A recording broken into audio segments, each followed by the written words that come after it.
जी जब गुजरात में chief minister थे, तो बहुत अच्छे थे। मैं तो उनका प्रशंसक था। उन्होंने मनमोहन सिंह को चिट्ठी लिखी थी एमएसपी लागू करने के लिए, लेकिन वो दिल्ली आने के बाद खराब हो गए। लोहिया कहा करते थे कि दिल्ली आदमी को नष्ट कर देती है। अब उनका एटीट्यूड किसान विरोधी, एरोगेंस वाला और एक तरह से कि हटो हम कुछ नहीं सुनेंगे, ये हो गया है।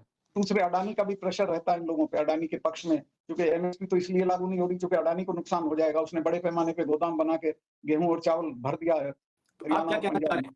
क्या जो अडानी है या जो कॉर्पोरेट लॉबी है उसके चक्कर में एमएसपी का कानून मोदी नहीं बनाएंगे? एमएसपी का कानून अडानी की वजह से ही रुका हुआ है, क्योंकि एमएसपी का कानून बनने से अडानी को नुकसान हो जाएगा।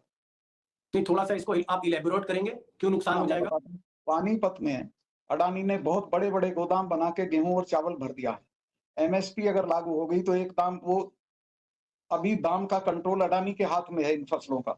एमएसपी लागू हो जाएगी तो वो नहीं रहेगा और उसको नुकसान हो जाएगा, इसलिए ये लागू नहीं करेंगे एमएसपी।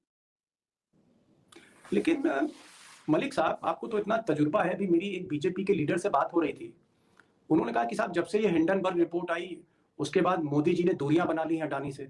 अब मोदी जी का कोई अडानी से वास्ता नहीं, और आप कह रहे हैं कि अडानी के चक्कर में एमएसपी लागू नहीं करेंगे मोदी जी। देखिए, उनको पता नहीं है जो आपको इस तरह की बात बता रहे हैं। अडानी का सारा बिजनेस मोदी जी के सपोर्ट से चलता है। आप देखिए, आज वो गए हैं यूएई, 7 बार जा चुके हैं मोदी जी यूएई, क्योंकि अडानी का सारा बिजनेस जो है वो यूएई में है। 7 टाइम, 7 बार।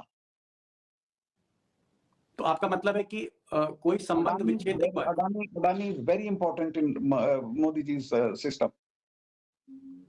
तो आप कहना क्या चाह रहे हैं मलिक साहब? क्या अडानी का प्रेशर है, कॉर्पोरेट का प्रेशर है, जिसकी वजह से ये किसानों की जो मांगे हैं वो मानी नहीं जाएंगी, क्योंकि नुकसान फिर अडानी साहब को हो जाएगा अगर फसल के दाम की एमएसपी बढ़ाई जाएगी? आप ये कहना चाह रहे प्रेशर भी है, अडानी का प्रभाव भी है। हैं? एक चीज और जानना चाह रहे थे, आपको लगता है कि क्या मोदी जी इस बार बहुत आसानी से जीत लेंगे? जो उन्होंने कहा संसद में कि साहब हम तो 370 सीटें ला रहे हैं इस बार।